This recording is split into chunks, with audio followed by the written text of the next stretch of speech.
Hi everyone, কেমন আছেন সবাই? নিশ্চয়ই খুব ভালো আছেন। যে যেখানে আছেন, কিডস মম লাইফস্টাইল থেকে আপনাদের স্বাগতম। আজকে চলে এসেছি ভিন্ন একটি রেসিপি নিয়ে, একদম টোটালি ভিন্ন।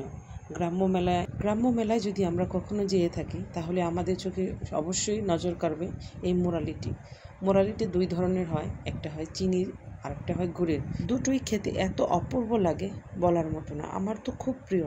আপনাদের কেমন লাগে কমেন্টে প্লিজ জানাবেন। আমি যখনই মেলায় যাই, আমার সবার আগে টার্গেট থাকে আমি কখন মোরালি কিনব। বিশ্বাস করবেন কিনা জানি না, এতটা মজা হয়েছিল। আর আমি একবারের জন্য আমার মনে হয়নি যে আমি নিজের হাতে বানিয়েছি।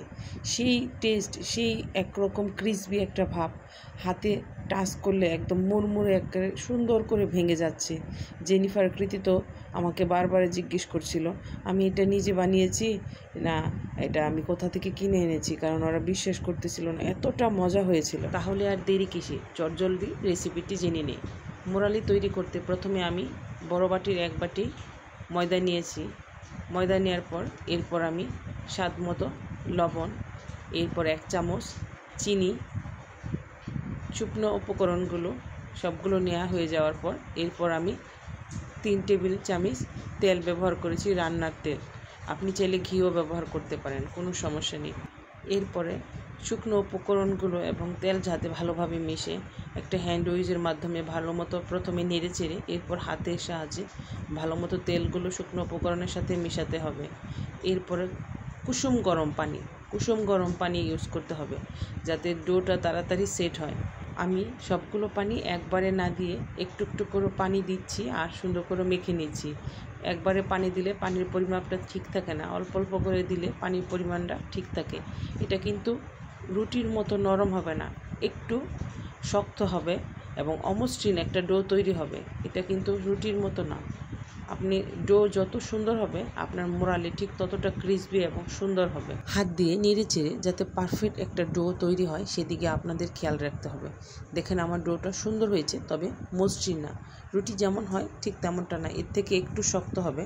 আর আমি এটা রেস্টে রেখে দেবো 10 মিনিটের জন্য।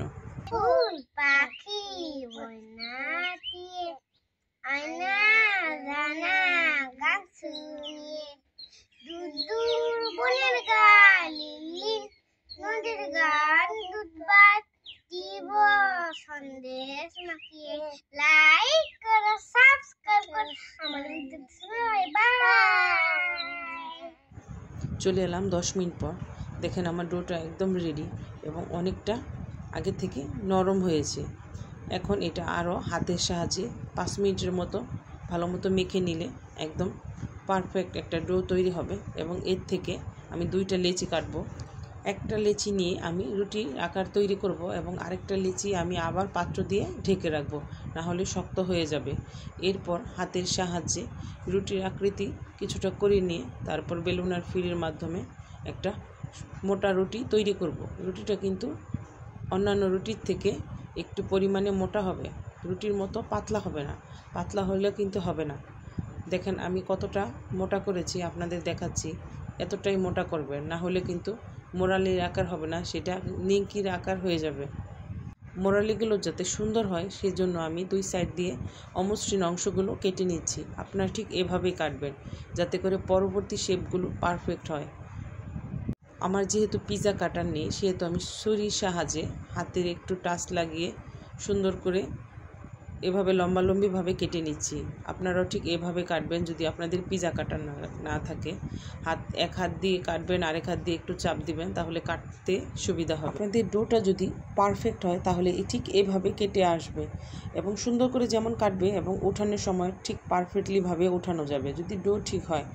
এখানে কিন্তু আমি কোনো ময়দা বা তেল বেলার সময় ইউজ করিনি। শুরুতেই শুকনো উপকরণের সাথে যে তেল ইউজ করেছি ওই তেলের মাধ্যমে আমি ইজিলি রুটি বেলতে পেরেছি। আমার লম্বালম্বিভাবে কাটা শেষ। এরপর আমি মাঝখান দিয়ে আরেকটা কেটে নিলাম।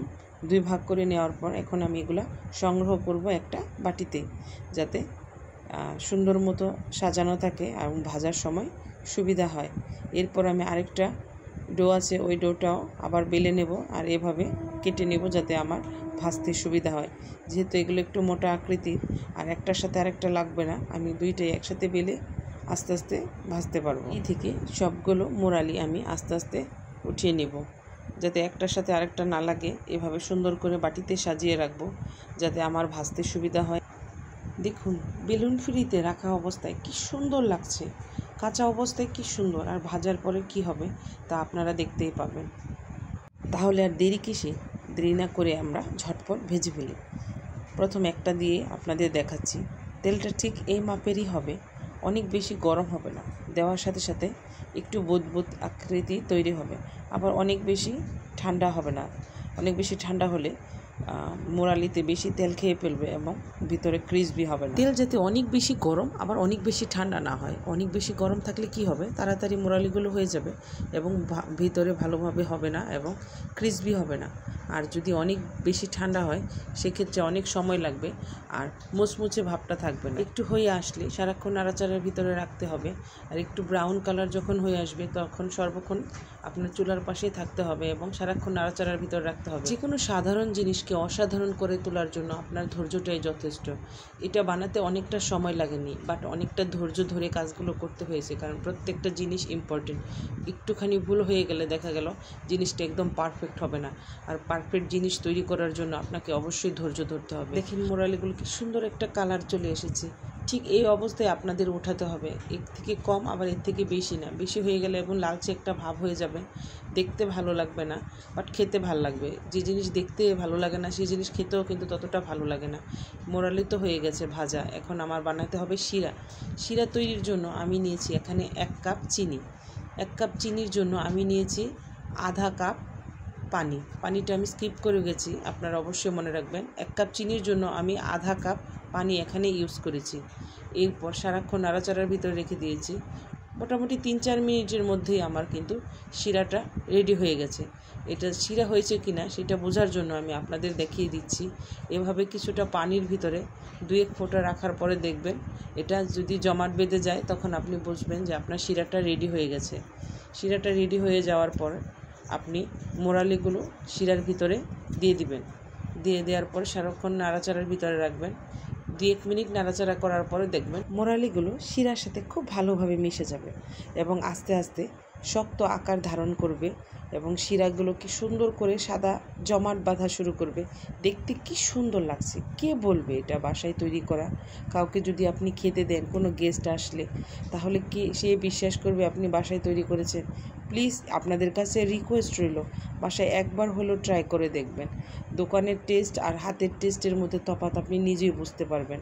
দোকানের থেকে আপনাদেরটা আরও বেশি ভালো হবে, কারণ ওখানে অপরিচ্ছন্ন অস্বাস্থ্যকর পরিবেশে তৈরি হয়। আর বাসায় আপনি নিজের হাতে তৈরি করবেন, সেখানে আপনার ভালোবাসা আপনার যত্ন দুটাই বিদ্যমান থাকে। একবার হলেও ট্রাই করে দেখবেন, অনুরোধ রইল। আপনার মোরালি যদি পারফেক্ট আর ক্রিসপি হয় সেক্ষেত্রে আপনি 2 মাস পর্যন্ত এটা সংরক্ষণ করে রেখে ইজিলি খেতে পারবেন। মোরালি রেসিপিটি আপনাদের কেমন লেগেছে অবশ্যই কমেন্টের মাধ্যমে জানাবেন। দেখা হচ্ছে পরবর্তী ভিডিওতে। আজকের জন্য বাই বাই। লাইক করো, সাবস্ক্রাইব করো, আমার বাই।